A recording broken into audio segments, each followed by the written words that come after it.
Good morning, my self Milan Kumar from Satyendra ITI digital learning class. आज आप लोगों के बीच मैं त्रिकोणमिति स्टार्ट कर रहा हूँ।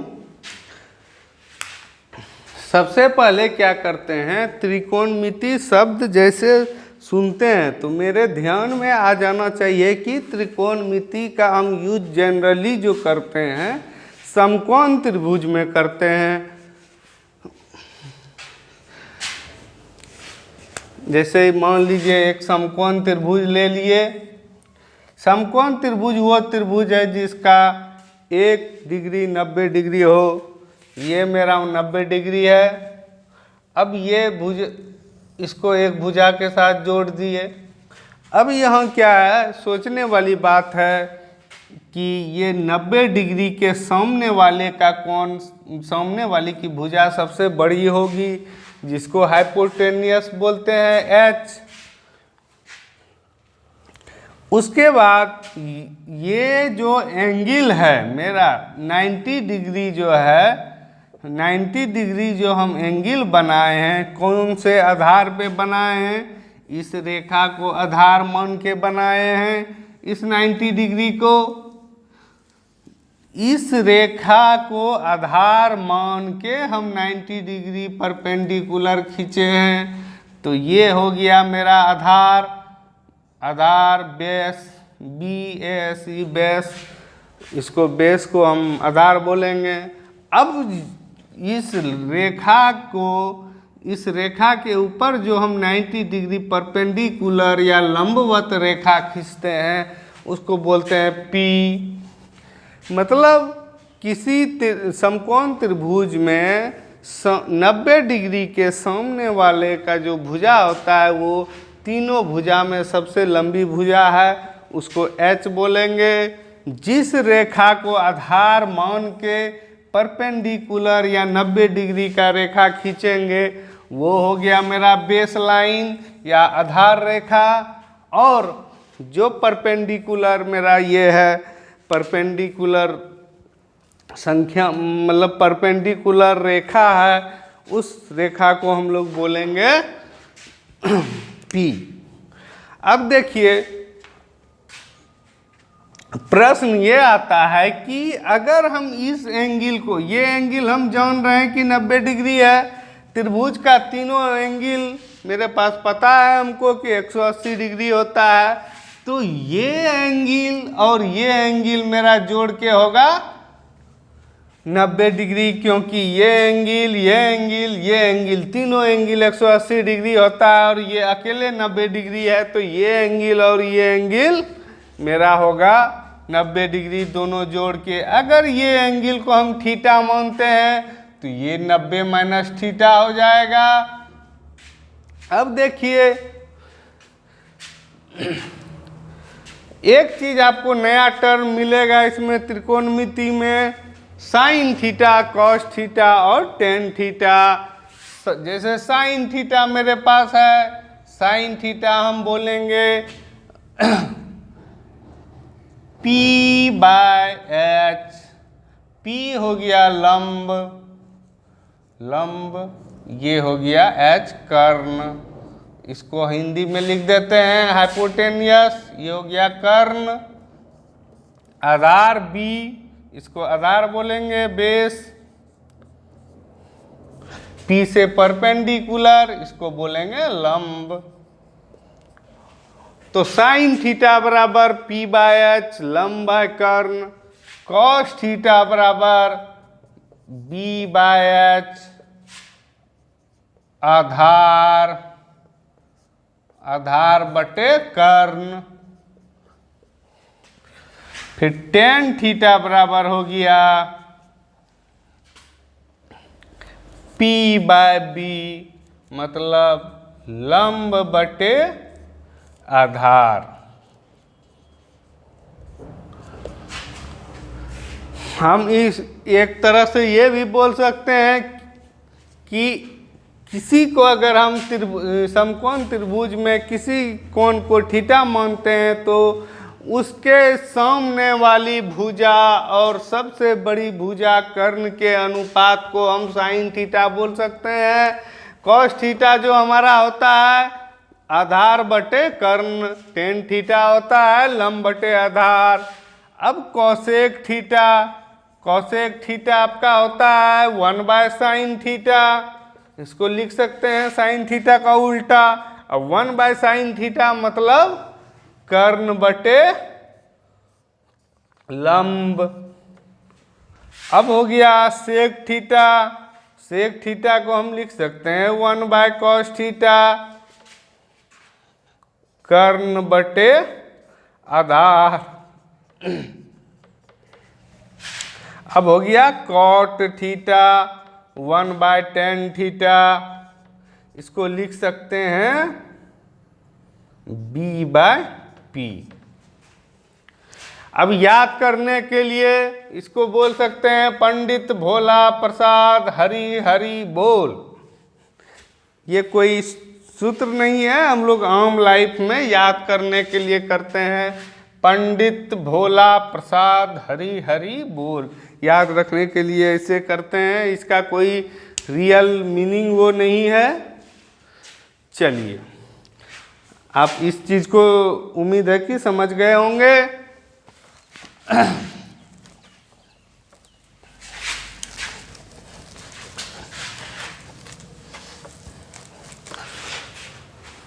अब आते हैं एंगल डायग्राम में, कोणीय रेखा चित्र में।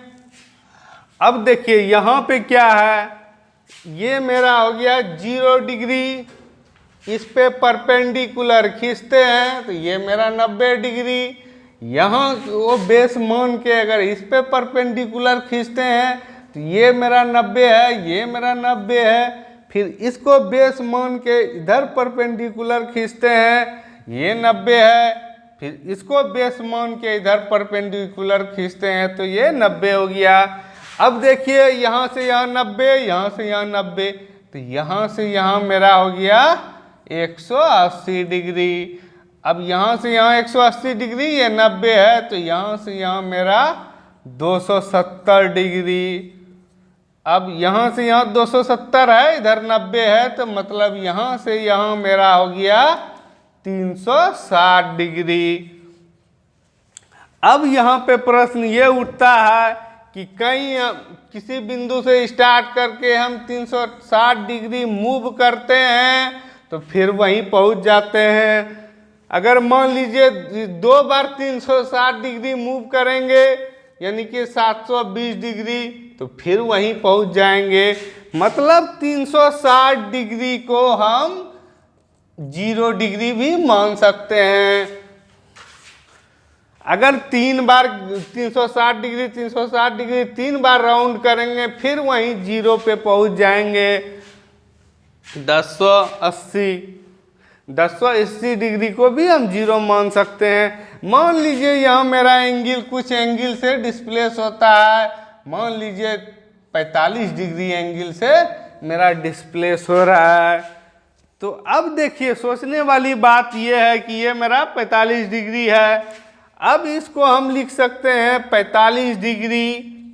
अब मान लीजिए मेरे पास दूसरा क्वेश्चन है 405 डिग्री को आप शो कीजिए, 405 डिग्री को शो कीजिए। तो हम एक बार जान रहे हैं कि एक बार हम पूरा जब राउंड लगा लेते हैं मतलब 360 डिग्री तो वो 0 हो जाएगा। तो इसको हम 405 को 360 + 45 लिख सकते हैं। तो 360 मेरा 0 हो गया, ये 45 हो गया, यानी कि 45 डिग्री। अब मान लीजिए मेरा बोलेगा कि 775 डिग्री मेरे पास है, 775 डिग्री कितना होगा इस डायग्राम में मेरा कहाँ आएगा। इसको हम बोलेंगे फर्स्ट क्वाड्रेंट, इसको बोलेंगे सेकेंड क्वाड्रेंट, इसको बोलेंगे थर्ड क्वाड्रेंट, इसको बोलेंगे फोर्थ क्वाड्रेंट। अब यहाँ पे देखिए कि मेरा 4 क्वाड्रेंट हो गया, first quadrant, second quadrant, third quadrant, fourth quadrant, मतलब इसको 4 पार्ट में हम डिवाइड कर दिए। अब बोलेगा कि 775 डिग्री मेरा कौन सा क्वाड्रेंट में आ रहा है, तो अब देखिए यहाँ से यहाँ एक बार मूव किए पूरे तो 360 डिग्री, फिर 2 बार मूव किए तो 720 डिग्री, मतलब यहाँ पे इसको हम 720 के फॉर्म में लाएं, 720 प्लस 55, तो ये 720 मेरा 0 हो गया, प्लस 55 यानी कि 55 डिग्री है। 0 से 90 डिग्री के बीच में है फर्स्ट क्वाड्रेंट, 90 से 180 के बीच में है तो सेकेंड क्वाड्रेंट, 180 से 270 डिग्री के बीच में है तो थर्ड क्वाड्रेंट, और 270 से 360 के बीच में है तो फोर्थ क्वाड्रेंट। अब इस चीज को बोलेंगे कि सिंपली हम कैसे बताएंगे। मान लीजिए मेरे पास 2005 डिग्री है, इसको बोलेंगे सर कैसे सॉल्व करेंगे, तो इसको सिंपली ये कीजिए, कुछ नहीं करना है, 360 से भाग दीजिए। जैसे 2005 है, इसको हम 360 से भाग देंगे।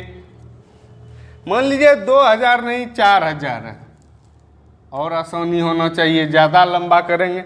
मान लीजिए मेरे पास 4005 डिग्री है, इसको हम कैसे सॉल्व करेंगे, तो 4005 को हम 360 से भाग देंगे, तो 360 से भाग देंगे, 1 से भाग लगेगा तो यहाँ हो जाएगा 360। अब बच गया मेरे पास 40, 5 उतर गया, फिर 1 से भाग लगेगा तो यहाँ बच गया मेरे पास 360।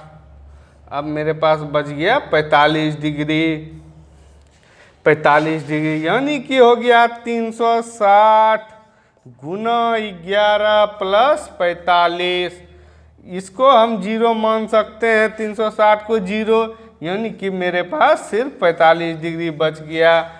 4005 हो, 50,005 हो, 50,555 हो, कितना भी हो उससे मतलब नहीं है, 360 से भाग देंगे। उसके बाद 360 से जो कम मेरा शेष बचेगा वही मेरा एंगल होगा।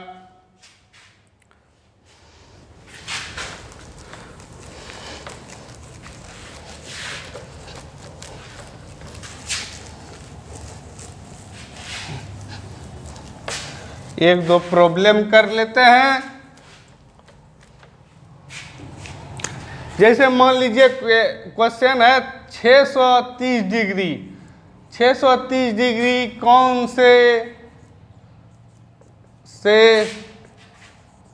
चतुर्थांश में होगा। अब देखिए 630 डिग्री है, कौन से चतुर्थांश में होगा, तो सबसे पहले अभी हम बताए 630 भाग 360 करेंगे, तो यहाँ 1 से भाग लगेगा 360 डिग्री, यहाँ बच गया 270 डिग्री। अब देखिए ये जो मेरा आ गया ऑन द लाइन आ गया 270 डिग्री, ये हो गया यहाँ से यहाँ 90 डिग्री, यहाँ से यहाँ 180 और यहाँ से यहाँ 270, यहाँ मेरा ऑन द लाइन डिग्री आ गया, मतलब y एक्सिस के निगेटिव में मेरा पॉइंट आ गया। मान लीजिए 630 के बदला 1630 रहेगा। अब इसको बोलेगा कि कौन से क्वाड्रेंट में है, तो 360 से भाग दीजिए।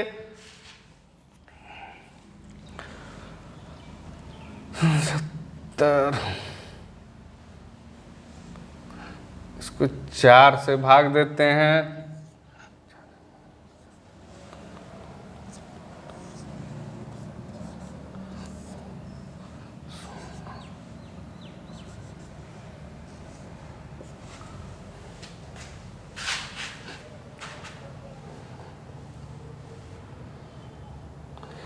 एक 190 डिग्री शेष हुआ, यानी कि 360 गुना 4 प्लस 190, 1630 को हम लोग लिख सकते हैं इतना।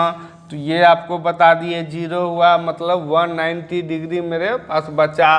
तो अब 190 डिग्री यहाँ 0 है, यहाँ 90 है, यहाँ 180 है, ये 270 है। अब बताइए 190 कहाँ गया, यहाँ से यहाँ 180 है, यहाँ से यहाँ 10 डिग्री और ज़्यादा गया, मतलब ये फर्स्ट क्वाड्रेंट है, ये सेकेंड क्वाड्रेंट है, सॉरी ये फर्स्ट क्वाड्रेंट है, ये सेकेंड क्वाड्रेंट है, ये थर्ड क्वाड्रेंट है, ये फोर्थ क्वाड्रेंट है। तो मेरा थर्ड क्वाड्रेंट में जा रहा है।